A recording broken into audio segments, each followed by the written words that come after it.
मेरा नाम ज्योत्सना गुप्ता है। गुड़गांव से आई हूँ।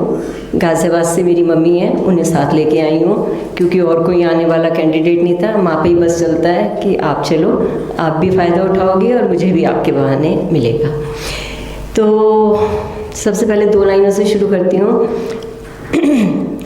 क्यों ईद का त्योहार भुलाया नहीं जाता, क्यों चांद का दीदार भुलाया नहीं जाता।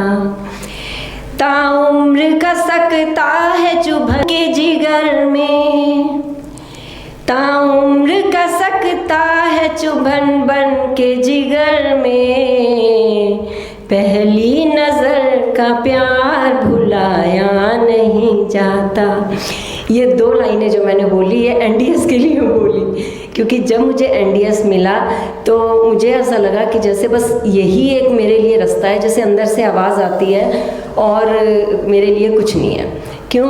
क्योंकि मैं समझ लीजिए जितनी मेरी उम्र है उतना ही बड़ा मेरा तजुर्बा है कि बचपन से जब मैं पैदा हुई थी, मेरी मम्मी जानती हैं कि मैं स्किन डिसीज़ लेके पैदा हुई थी। सारा शरीर में मेरा पका हुआ था, फुंसियाँ थी, ये सब चीज़ लेके। तो बचपन से ही दवाइयों के सहारे कुछ ना कुछ ऐसा सब चलता रहा मेरे साथ। और कोई पैथी मैंने नहीं छोड़ी, कोई ये बताने की ज़रूरत नहीं है, जैसे गुरुजी बताते हैं हर तरह का। कोई ऑल्टरनेटिव पैथी मैंने नहीं छोड़ी, रेकी क्या, लाइफ आर्ट ऑफ लिविंग क्या, हर चीज़ मैंने किया। सब कुछ करके देखा कि मुझे लगा कि किसी तरह से मुझे आराम मिले। लेकिन हम लोग स्वास्थ्य ढूंढते हैं दवाइयों में, लेकिन दवाइयाँ सप्रेस करती चली जाती हैं। मैं किसी पैथी को वैसे बुरा नहीं कहती, क्योंकि जिसको जहाँ से आराम मिलता है उसके लिए वो खुदा है, लेकिन मुझे नहीं मिल रहा था। लेकिन एलोपैथिक में मुझे इसलिए थोड़ा सा ये हुआ क्योंकि मेरा एक बहुत सीवियर एक्सीडेंट हुआ था 8 साल पहले, जिसकी वजह से मेरी आँख पलट गई थी खुल के। और डॉक्टर बोले कि अगर आपका हाथ आपकी आँख पे नहीं आता तो शायद ये सड़क पे निकल के गिर गई होती, जिसकी वजह से मैं ये हर समय गॉगल्स पहनती हूँ। क्योंकि कई लोगों ने भी पूछा क्यों पहनती हो, तो उसका यही कारण था, क्योंकि इसमें जो टीयर डक्ट होती है वो कट गई थी और इसमें से 24 घंटे पानी आता है, इसलिए एयर की कॉन्टैक्ट जैसे ही होता है पानी आना शुरू हो जाता है। इसकी बात बहुत लंबी है, लेकिन मैं सिर्फ ये बताऊँगी। तो मैं जो परेशानियाँ थी स्किन डिसीज़ की, एक्जिमा, सोराइसिस, अस्थमा, ज़ुकाम, कॉन्स्टिपेशन की तो बचपन से ही पेशेंट थी।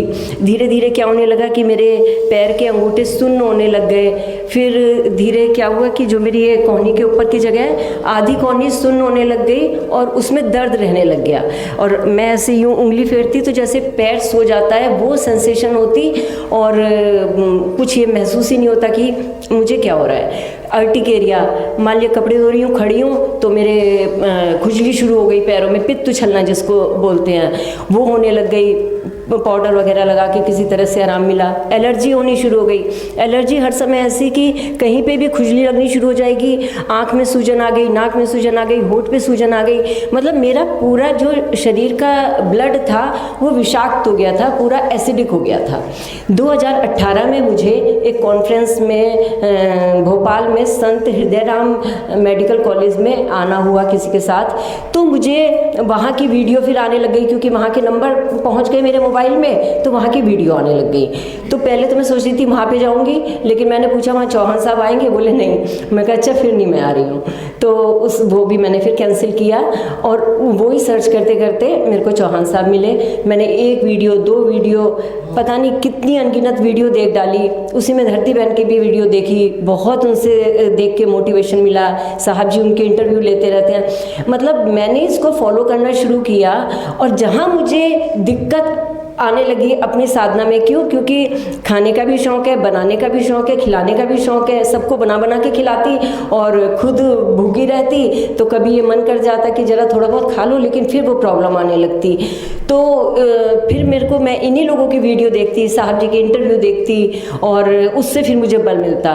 कितने लोगों से पता नहीं मैंने बात की। साहब जी से जब मेरी पहली बार बात हुई तो इन्होंने सबसे पहले छूटते ही कहा कि आपके नाम में ज्योत है, ज्योत का मतलब है ज्ञान, ध्यान, और आपका काम है पहले खुद ठीक हो और उसके बाद औरों को ठीक करो। और पता नहीं कितनी फ़ोटो अगर मैं आपको एक्जिमा की दिखाऊंगी तो मेरा हाथ ये पूरा इसमें दाने दाने पक के पस निकलती थी। और ये जो मेरे ये वाला हाथ है तो इसमें आप देख रहे होंगे लखनऊ में डिफॉर्मिटी आई हुई है, तो इसमें पस पड़ गई थी बहुत ज़्यादा। अभी भी आने से 15 दिन पहले तक भी ये सूजन थी इसमें, और इसको दबाती तो मैं पस निकला करती थी। हर तरह के मेरे पास ग्लव्स हैं, यहाँ तक के नीचे तक के कि इसमें डॉक्टर कहते हैं कि नहीं आपको पानी नहीं लगाना, लेकिन घर के सारे दिन काम करने हैं, तो मैं बिना पानी के कैसे रह सकती थी, सारा खाना पीना सब कुछ बनाना करना। तो मैंने कहा कोई बात नहीं, जो होगा देखा जाएगा। तो उसके बाद से फिर मेरे को ये लगा कि इसी को ही फॉलो करना है, इसी को ही फॉलो करना है, चाहे कुछ भी हो जाए। तो आप लोगों से भी बस मेरी यही रिक्वेस्ट है कि श्रद्धा और सबूरी या विश्वास और श्रद्धा ये सब बना के रखें। जहाँ कहीं दिक्कत आए किसी से भी मदद लें, इन लोगों से पूछें। लेकिन अब ये निश्चित हो गया कि राह यही एक ठीक है हर किसी के लिए। बहुत बहुत शुक्रिया।